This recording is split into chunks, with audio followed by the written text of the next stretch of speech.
Okay, we're back again with Owen Staten. Owen, thank you so much again for taking the time to come and talk to us again, mate. No problem at all. I'm glad you're well, Josh, and I hope everyone's had a good week. I think everyone's had a good week. Everyone's been really looking forward to our next conversation. We've had great responses from people. Even the Goblin Master, Kev Adams himself, has subscribed to the channel, and he really enjoyed our last talk.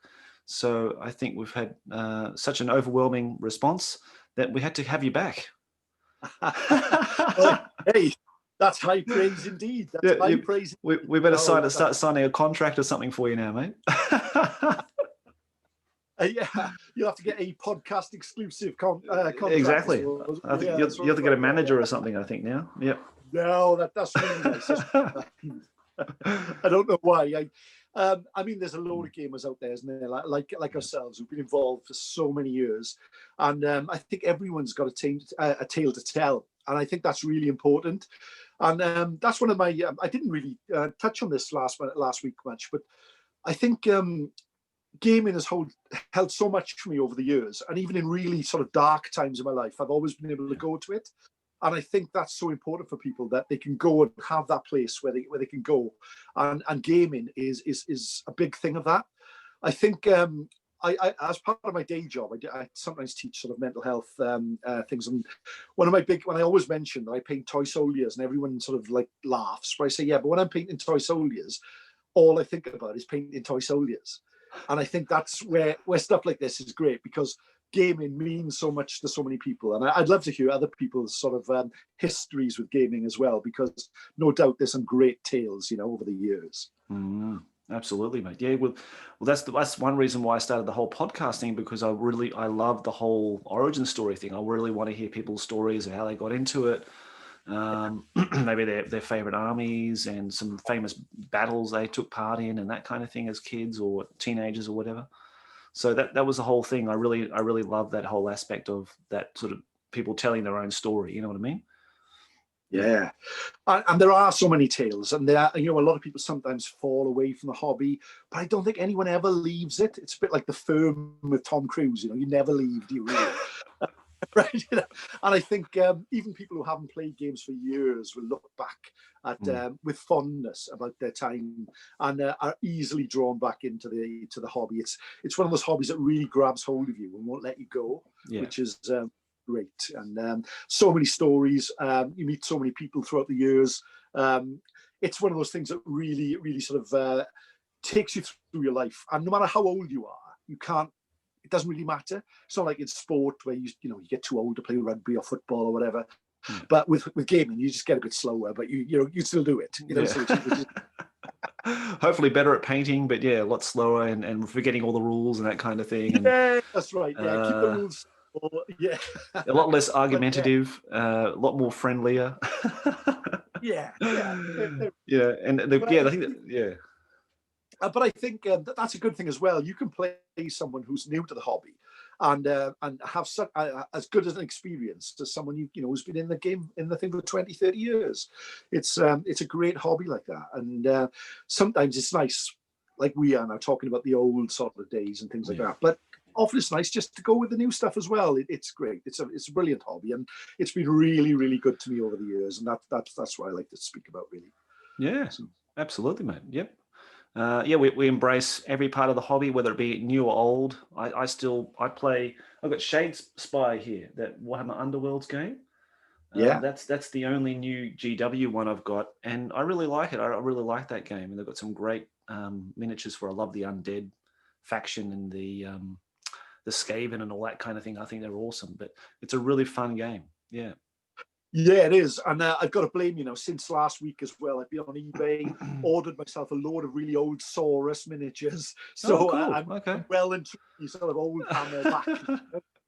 Great. Which is nice. And I'm looking forward to putting an old sort of 4th or 5th edition Warhammer army back together again, and giving that a go. And I spoke to my friend Justin. He's really into it as well. So I think you've got a couple of converts here as well. Great. Nice. Excellent. Nice. That was what I was hoping for. That's great, Owen. I'm really good. I'm really looking forward to seeing the photographs of that happening at some point.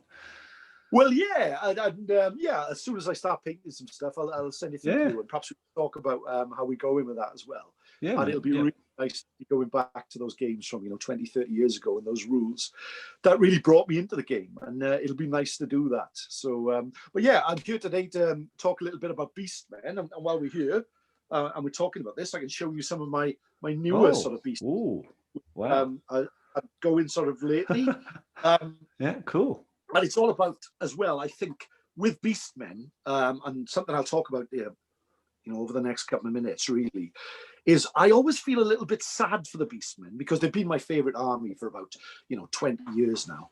And I can remember getting into them where I think it was about the 6th edition. They got their own book, wasn't it? It was the Beasts of Chaos book. And then they went into the Beastmen book, I think, in the 7th edition. Prior to that, they'd been very much in the sort of the Chaos armies, really. But they were such an evocative sort of creature. They were such a great tale. And someone like myself, who does a lot of storytelling, they were that fairy tale thing, that nightmare under the bed. They were that thing that was deep in the dark of the forest. But I always feel a great job that Games Workshop did with them. I mean, here looking at, this is the latest book that they've got, the Age of Sigmar one. And the artwork they do for the Beastmen are just fantastic. But I always feel that somehow, unlike the Orcs and Goblins, unlike the Dwarves, unlike those type of characters, the Tyrian, the Teclises, the Skarsnicks, the Grom, the Paunches, there's never any of those sort of iconic Beastmen characters.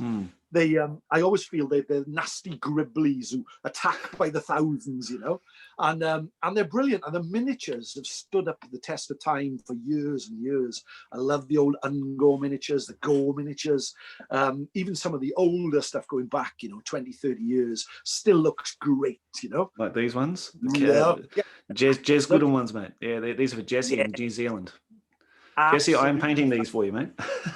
They are getting please. That would be my day. I mean, but look at those miniatures. But I just feel they would always their books seem to come out at the end of a run. It would be Warhammer 6th edition, just getting to the end of the run, let's put a Beastman book out. And although there were some really innovative rules involved with them, the ambush, the herds, the mixed units, putting the Ungors with Gores, even on different size bases, the ambush rules, all those were really effective. I just feel that sometimes they lacked that really imaginative punch that made them stand out and would draw a lot of people into playing with Beastmen. And that's why I always used to think about sort of heroes myself. I do armies about stories, because for me it's all about the story. I think I talked last week, didn't I, about how the game in my head is more important sometimes than the game in front of me. In that, if I feel I'm involved in a story and that story is painting a picture in my mind, then that really makes it attractive to me. And if I feel I can sit there, play someone like yourself in a relaxed atmosphere and just create that image almost cinematically in my head, and walk away at the end of the day, and those are the games I remember. Those are the games that truly stick with me. I've played in tournaments. I played really not massively important. I'm not that good a player, but I've played, in sort of top table games, and it's like a game of chess sometimes, isn't it? But when the games that really stick with me are the games that I've played with friends, where I've walked away at the end of the table and 3 hours have passed, and I just thought, where did the night go?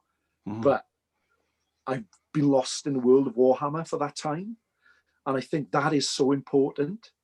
So I don't know how you feel about this, but what I was going to tell you about is a story about one of my sort of Beastman heroes, really. Oh, great. That I created, that I thought maybe some of the viewers would like to hear about. And it was just a thing that's really important to me, is thinking of origin stories for my figures, really, or origin stories for my armies. And if I could, the most successful armies that I've had have always been the armies where I've thought of an idea and the army's grown around the idea. And one of the ideas I had many years ago, and I just sort of revisited it, knowing we were going to talk today, was about Gustav the Hunter. And he is a hero that I thought of, and I based a Beastman army around him, really. And his origin was something like this, really. And it all happened in the Howling Hills, in the dark forests of the Empire, many, many years ago. And there was a cowherd called Gustav. Now, Gustav's family had fought many battles for the Emperor Karl Franz over the years. They'd been in many victories. They'd marched to many wars. But Gustav was born quite simply. He had no great skills, other than that he could fire a bow as good as anybody.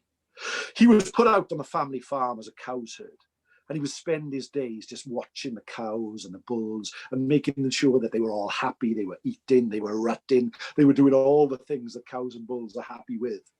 But he would stand there day after day and just dream about armies marching through the hills, dreaming about great battles that had happened long ago, and wondering where his place in history would be. His older brothers and his father were great warriors who fought all over the empire, but Gustav stayed where he was.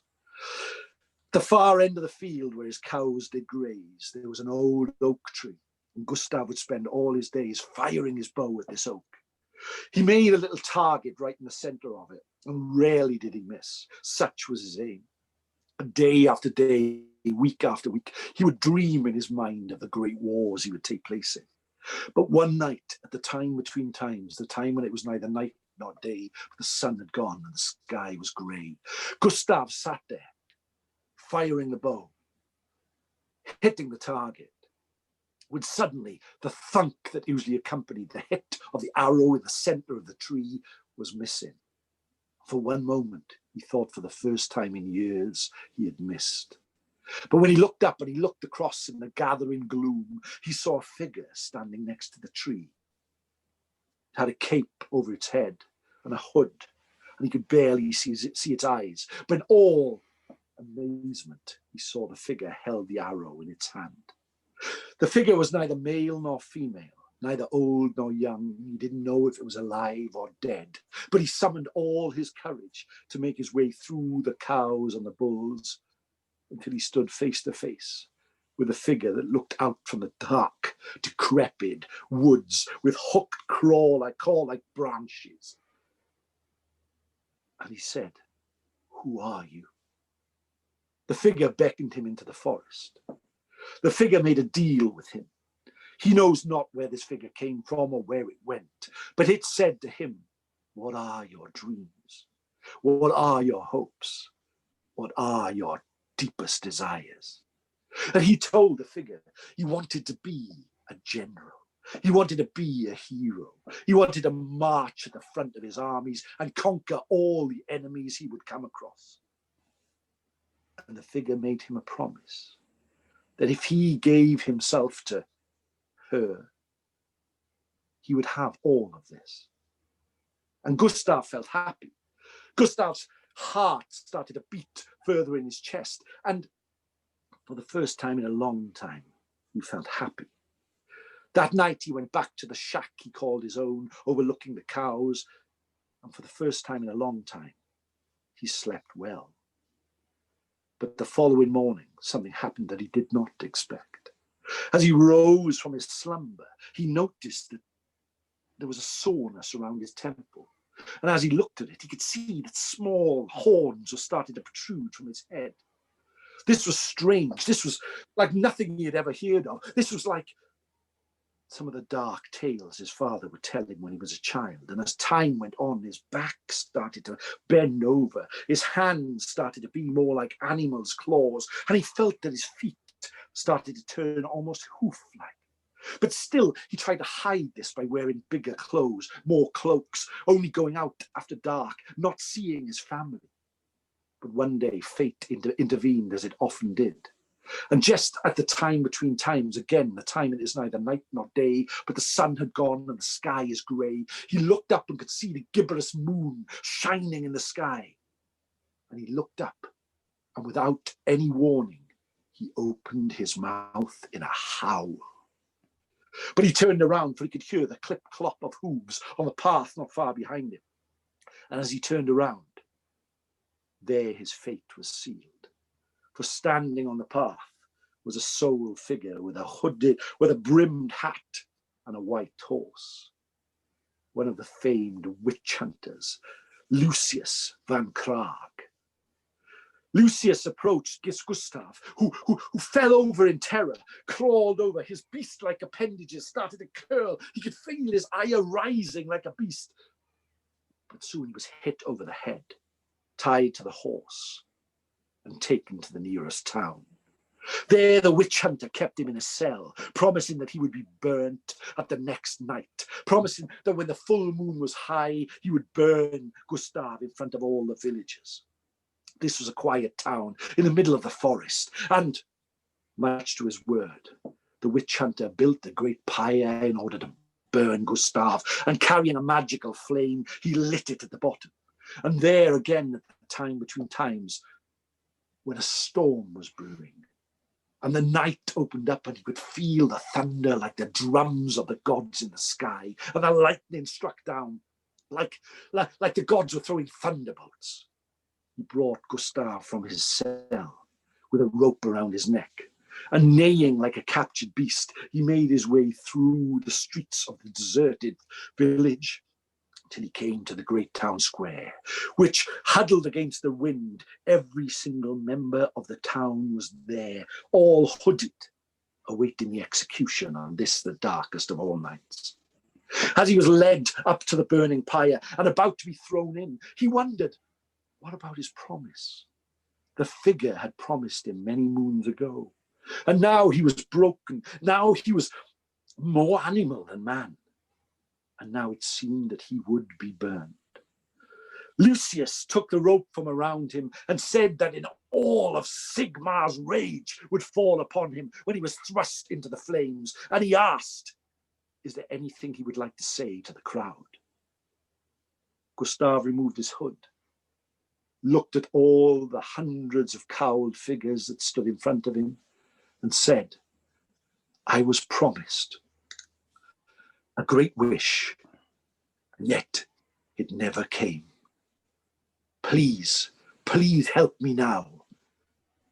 Figure that promised me so much, creature of the dark, please show me your favor. And at that very moment, just before he was thrust in the flames, all the villagers removed their hoods, and their bestial faces were seen by all. Every one of the villagers was a creature of the forest. Every one of the villagers had transformed to goat-like creatures. Every one of them had hooved feet. And before he knew it, they rushed the stand and took the witch hunter and plunged him into the flame. They held Gustav high and all started to howl to the moon before they set the whole village aflame. And then he saw them marching out of the forest. His old cows, his old bulls, standing upright and carrying with them axes and spears, and pledging their lives to protect Gustav the hunter. He picked up a bow left by the witch hunter and fired it into the sky, and knew now, just like he had been promised, he would lead an army to victory, but against the very forces that had brought up his family, for he was now Gustav the hunter, and his whole army of beasts would follow him. And that is his tale. Oh, wonderful. Well, thank you so much, mate. That was wonderful. Well, All right, okay. That sets a beautiful backdrop to this guy now. We must know more.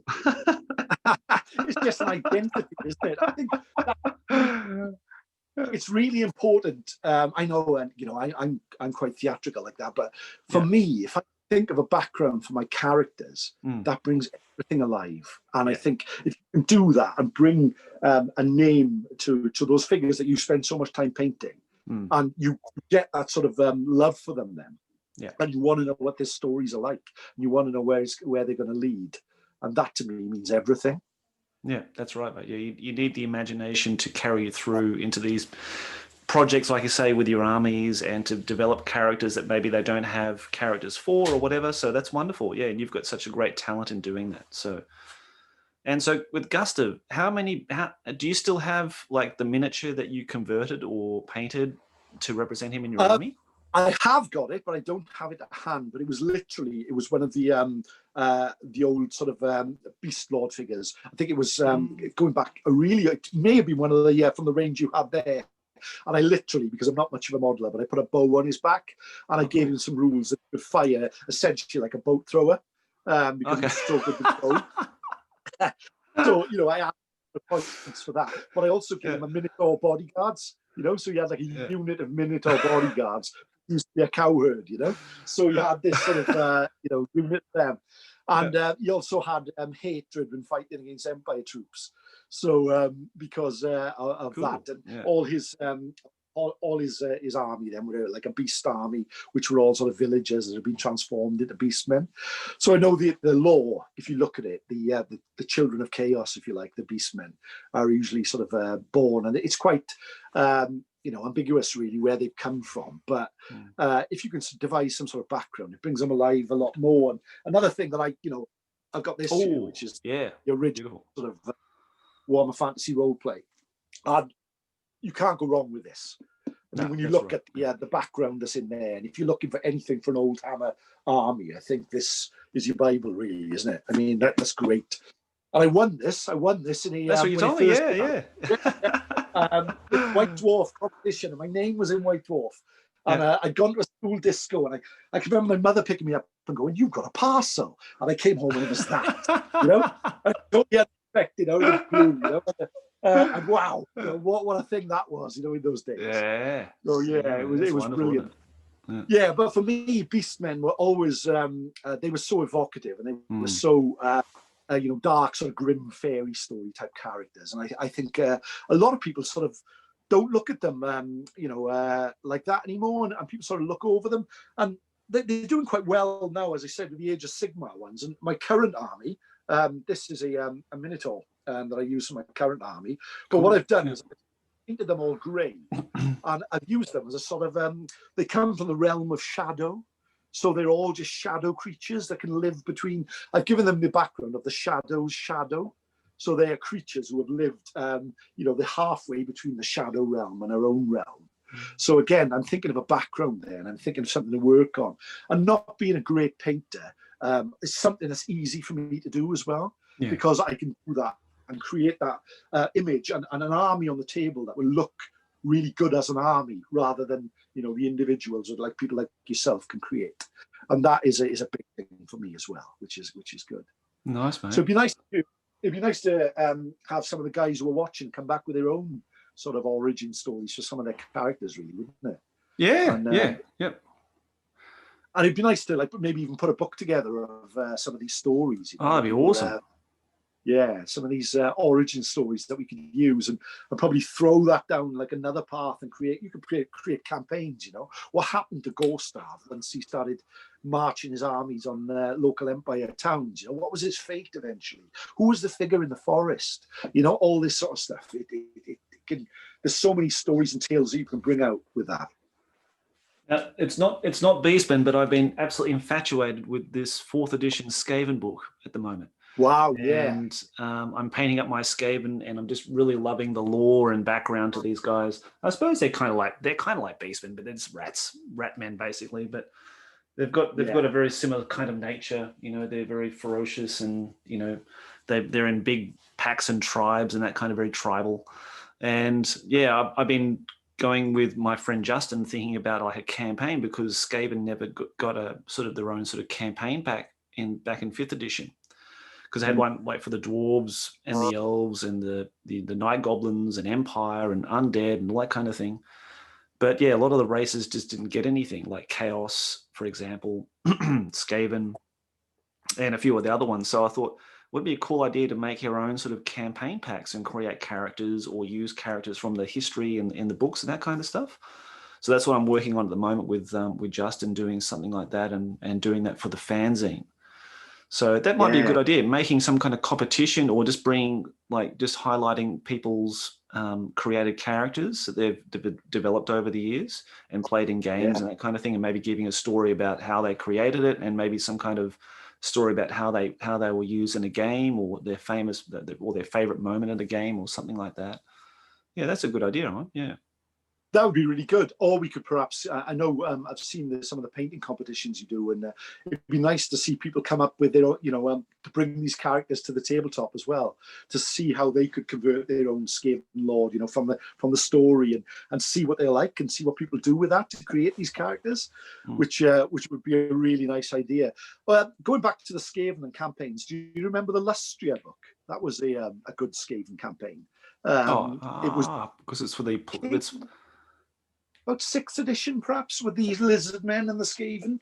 That was quite a nice sort of a lot of background there, and gave them a tail, which literally a tail, a rat's tail that they can make their way through.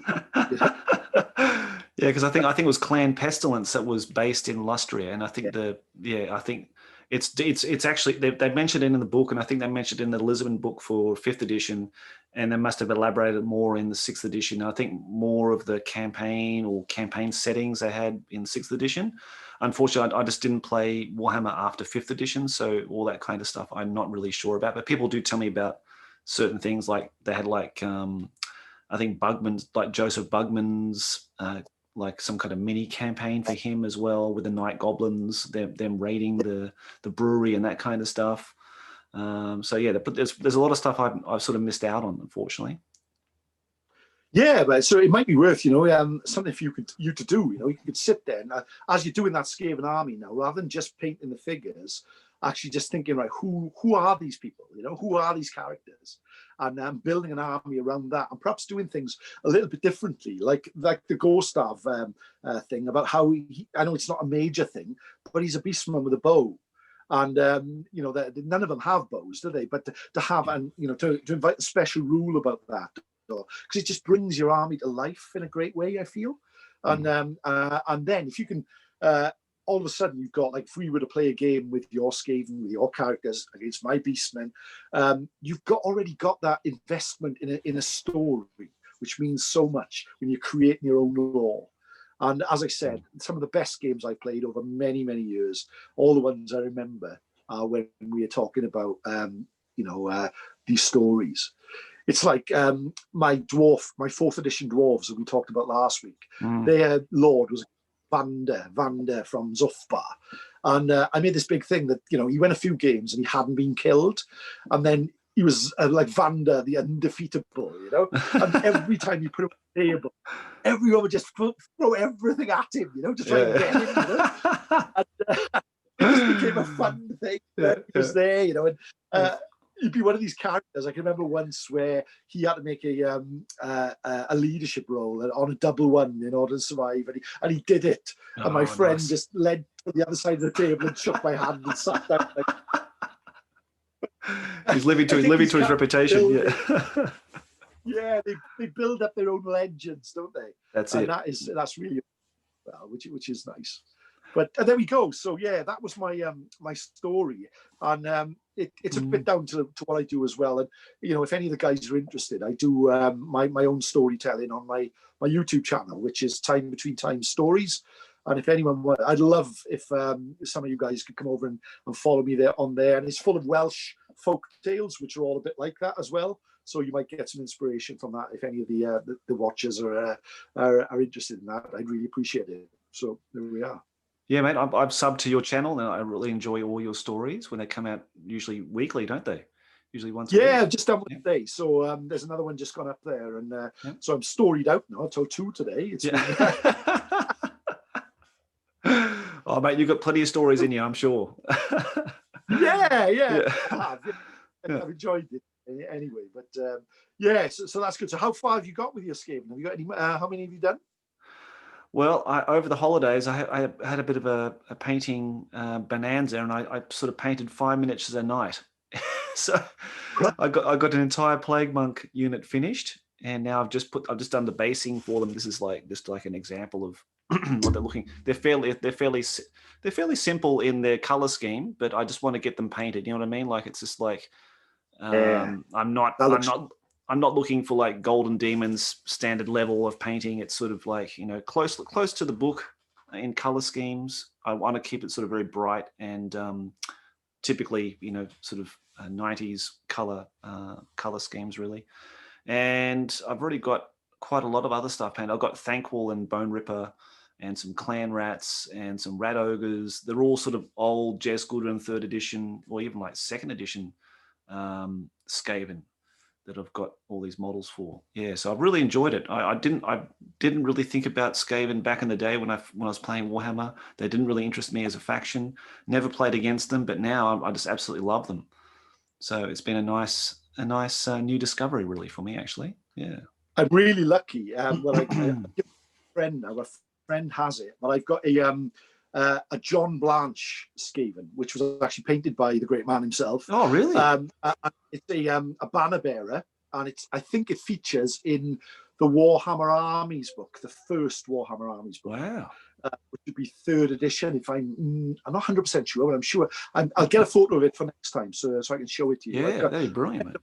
He can display them, and he's got it down with him at the moment. But I managed to get hold of it years ago, and it's one of the first ever Skaven models. But it's a banner bearer, and it's a really nice figure. There, I love those early Skaven. Me too. I love them too. Yeah. Yeah, they're really, really nice, and so full of character, aren't they? You know, which is heaps of characters in them. Yeah, yeah. I love all the old Hammer 3rd edition models. More so than some of the 4th edition and later models, because I think they just had a lot more character, whether they were just sort of designing one-offs for role-playing or not, but they just had more freedom to do whatever they liked, I think, within the constraints of, casting and all that kind of thing. But I think we're just given like a sort of a brief and said, okay, I think actually Jez created the Skaven. I'm pretty sure he designed them, as in like sketching. I think, have you ever got the Heroes for War Games book? There's a really famous book that came out. Now this would have been the time around about 3rd edition, so back in the late 80s. I think it's Tiger Publishing was the name of the publisher, but they did they went to the studio and they took photographs of all their miniatures back at that time and interviewed a lot of the sculptors and all that kind of thing. And they had like a big page on the Skaven, and it had a lot of Jez Goodwin's early concept artwork for them and all the miniatures for them. So I think Jez actually created the Skaven, as he did with a lot of other like Eldar and that kind of thing later on. Yeah. I feel over the years, I've never done a Skaven army. It's one of the few armies that I haven't done. But I also feel that they're the sort of army that benefits from those characterful models. In the later years, the plastic ones, and that didn't really appeal to me because they didn't have that, crazy sort of aesthetic that the other ones have. Yeah. I'm quite jealous of you to have a lot of those early Skaven. Don't be jealous, mate. You've got so much stuff I'll be very jealous of. No, not at all. But I tell you what I'll do before next time I come on, if you're kind enough to have me back, absolutely, mate. Yeah. I'll show you the start of my my Lizard Man force then, and I'll try and come up with. I'll have a think about a background for those that can make them a little bit different, and perhaps bring them alive a little bit more. Yeah, so that'd be good, mate. And what I'm going to do with them really, and perhaps some of the guys watching can give us some advice as well about some different sort of stuff to do with the Lizard Men, because they can sometimes be a bit restrictive in the background, but I'm sure there's something we can do. I'm sure there's something that can make them.